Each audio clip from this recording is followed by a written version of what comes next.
Translation is the synthesis of a protein from an mRNA template. This process involves several key molecules, including mRNA, the small and large subunits of the ribosome, tRNA, and finally, the release factor. The process is broken into 3 stages: initiation, elongation, and termination. Let's see the process in action. Eukaryotic mRNA, the substrate for translation, has a unique 3' end called the poly A tail.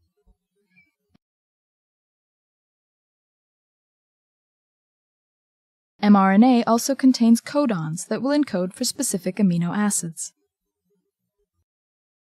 A methylated cap is found at the 5' end. Translation initiation begins when the small subunit of the ribosome attaches to the cap and moves to the translation initiation site. tRNA is another key molecule. It contains an anticodon that is complementary to the mRNA codon to which it binds. The first mRNA codon is typically AUG. Attached to the end of the tRNA is the corresponding amino acid. Methionine corresponds to the AUG codon.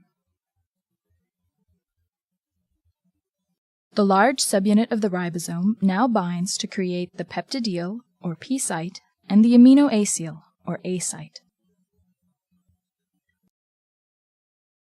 The first tRNA occupies the P site. The second tRNA enters the A site and is complementary to the second mRNA codon. The methionine is then transferred to the A site amino acid, the first tRNA exits, the ribosome moves along the mRNA, and the next tRNA enters.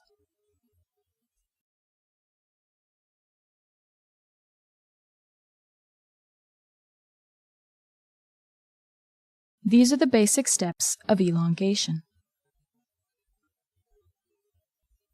As elongation continues, the growing peptide is continually transferred to the A site tRNA, the ribosome moves along the mRNA, and new tRNAs enter. When a stop codon is encountered in the A site, a release factor enters the A site and translation is terminated. When termination is reached, the ribosome dissociates and the newly formed protein is released.